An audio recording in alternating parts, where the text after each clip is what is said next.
Hey guys, remember that debate Penguin Z0 had with Sneeko? Remember that one thing he mentioned in it on having to correct himself on a situation that involved the comedy club? Well, there's actually a deeper story behind this. This is the story of Salvopancakes, the man who trolled the world, then got exposed. Let's hit this. Now, Salvopancakes started his life as an average TikToker, just doing quirky little things, right?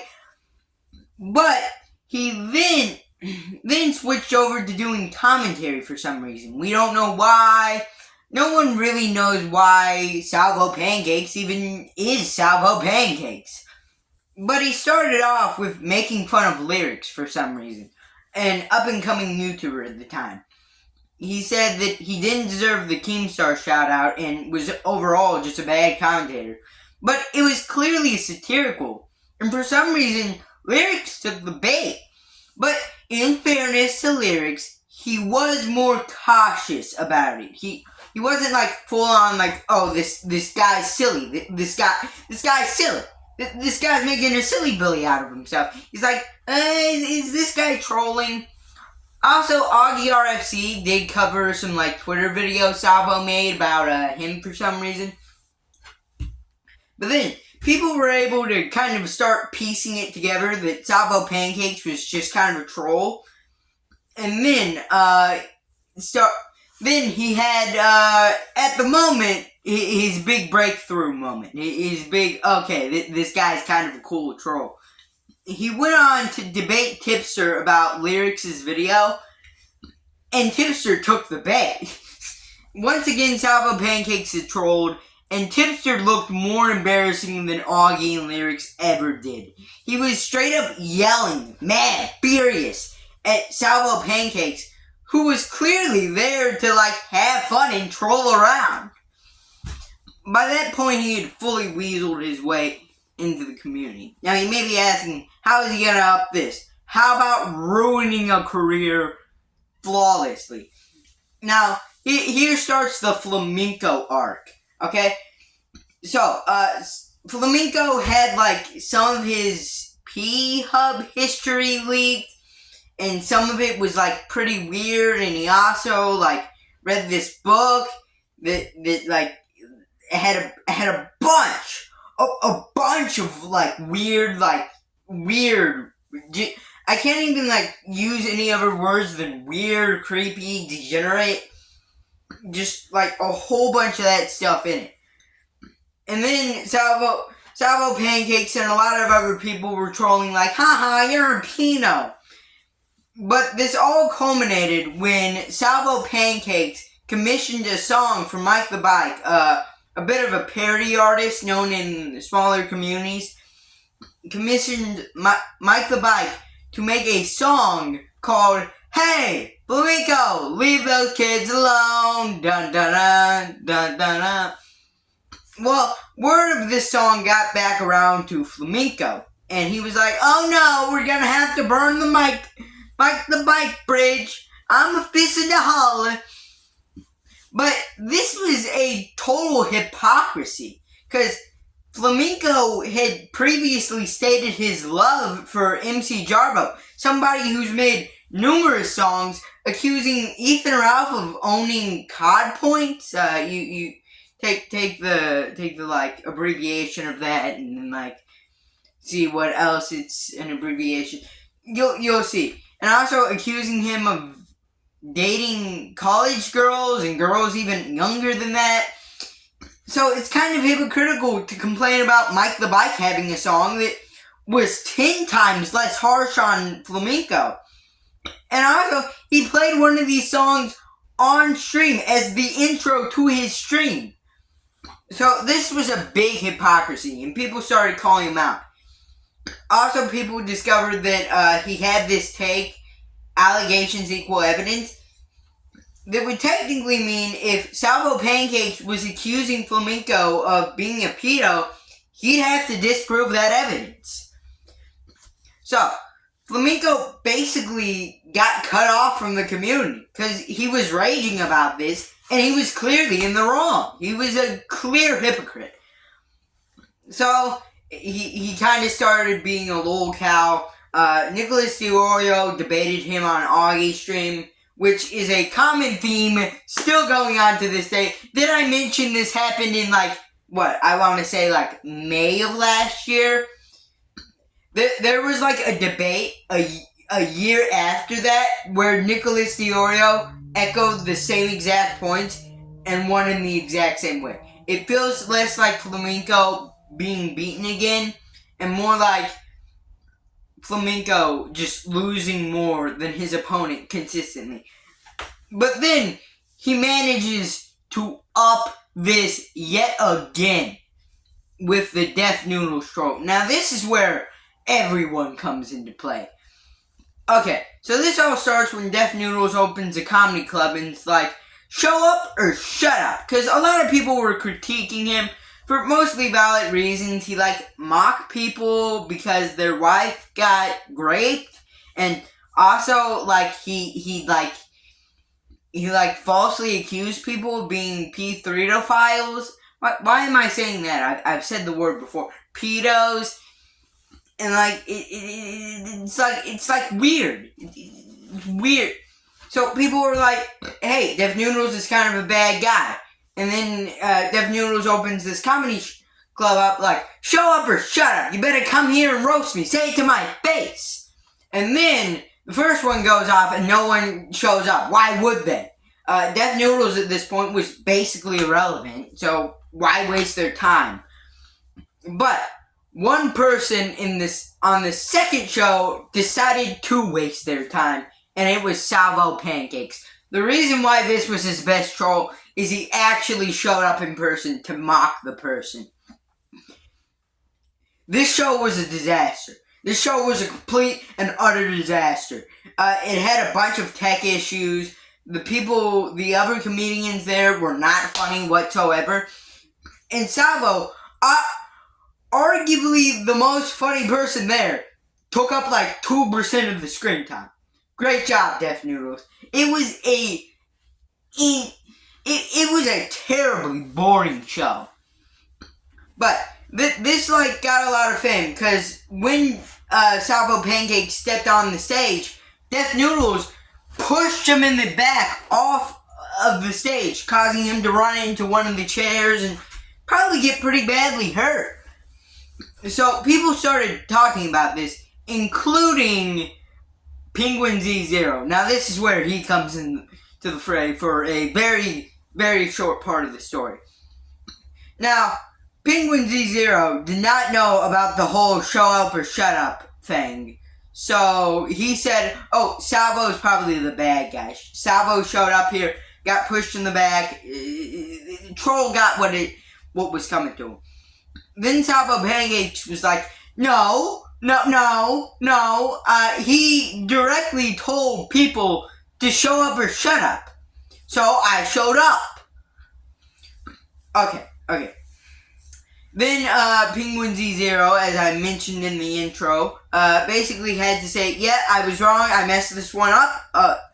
And then Salvopancakes and Penguin Z0 were able to work it out, I assume, behind the scenes.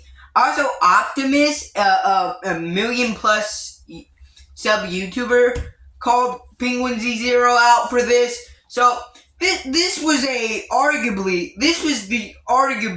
biggest moment in Salvopancakes' whole career. So, moving on to the next thing. What would he do next? What would Salvopancakes do next? Well, he would create a show called Fireball. Now, this was pretty entertaining, in my personal opinion. It had 16 YouTubers, and they would all do trivia, then a little bit of blood sports, then a little bit more trivia, and there were a bunch of different rounds, and it really was kind of a silly game show. Nicholas DeOrio ended up winning, and ultimately the show was a huge success, so it came back for a second round. This time, Tommy C and Matt Pitt would win. But then, tragedy would strike. Salvopancakes' channel was fully demonetized. I've talked about this before, but I've talked about this before, but basically the two winners of Fireball didn't get their money because YouTube didn't pay Salvo Pancakes, so the lame YouTube, the lame. Anyways, all of Salvo Pancake's antics eventually got the attention of Killer Keemstar. Yeah, Keemstar reached out to Salvo Pancakes and said, "Hey, you want to start a podcast?" Now, this podcast was meant to, basically, Keemstar had a long-running rivalry with H3, and whenever H3, go on, the H3 podcast, Keemstar would be able to fire up his own podcast called The Keemstar Show and basically shut these rumors down. Basically counter all these points. And then Salvo was there for a little bit of entertainment. They also eventually brought Chris the Narc on. They had a few special guests, like Abby Blackbird. There was another one that I can't remember right off the top of my head. And Edwin Degenerations. We'll get into him more later on. Trust me. So, it seemed that Salvo was back on top. He had a show with Salvo Pancakes. Salvo Pancakes had a show with Salvo Pancakes. Salvo Pancakes had a show with Keemstar. He was probably raking in a few hundred a month. Everything seemed to be going good. Maybe he'd be able to repay those people. Then, a little after this, Fireball 3 happened. I think maybe like Petty Page won or something. I don't remember. This one by far was the worst one. Without a shadow of doubt, this was the worst one. Anyways, rest of the year went on. There were no more Fireballs. Until December, which is called Salvo Gate for a reason. Okay, so a bunch of e-girls, a bunch of Discord e-girls came out and basically exposed Salvo Pancakes. He had a list of crimes like having a pee fetish for some reason. Like, there was one infamous DM, I will F you while your head is in the bowl. Yeah. There were some cringe-worthy DMs. There were also DMs of him age playing with these e-girls, and there was also DMs of him. Also, he had like a plan to bunk another commentary YouTuber's sex tape to his parents. There was like, he also like tried to dox two people. He also like I don't even know how to like explain the thing he did to Brantley without getting like without like not being on YouTube. Just know he like did weird things. He did a bunch of weird things. Also, he was accused of sexual assault, him and Edwin Degenerations. So, Salvo Pancakes basically left the internet.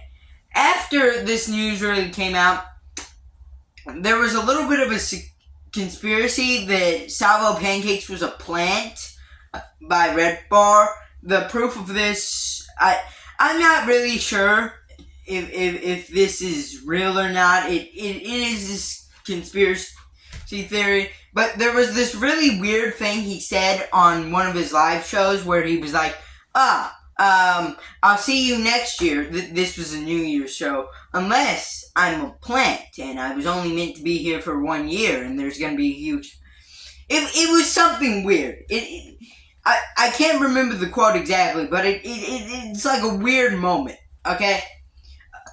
This caused Augie RFC to really cover all the stuff that happened here in the biggest live stream on his channel, according to YouTube Analytics, with over 90,000 views. So, yeah.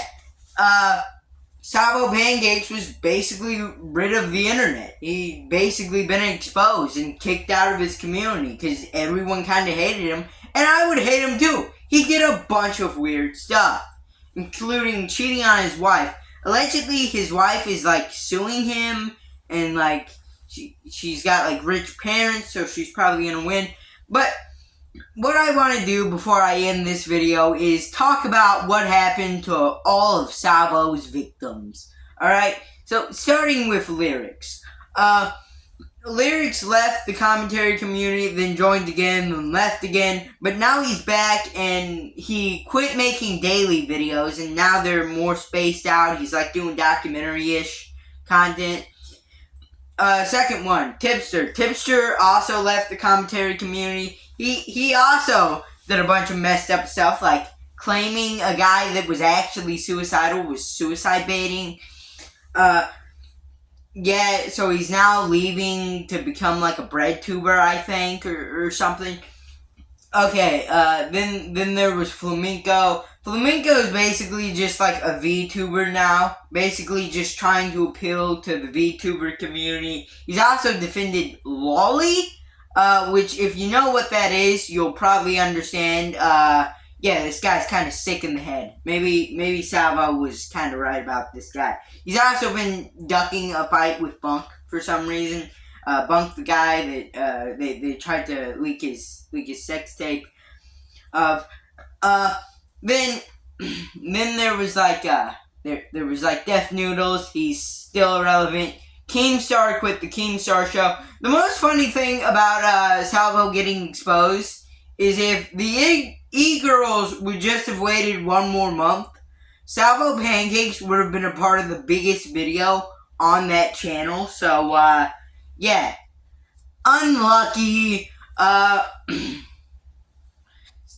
Keemstar quit the Keemstar show to pursue a show with Pat God. But, Pat God lost password to that channel. So, he's not pursuing that. He quit Drama Alert, so now he's just making Instagram videos. Edwin Degeneration. Edwin Degenerations made a really horrible stream defending himself, and everyone made fun of it. So, yeah, that's where they are all now. That's where all of them are now. Nicholas Dioro never got his money, or Tommy C or Matt Pitt, they never got their money. So yeah, what a sad story. What a sad story. Have you lost your faith in humanity? You probably have. Salvo Pancakes kinda sucks. He was funny while he was around for like a year, but now his channel is deleted. I forgot to mention that. So, channel deleted. He was a really horrible person. If you like this video, leave a like. Comment your opinion on Salvo Pancakes and subscribe, and bye.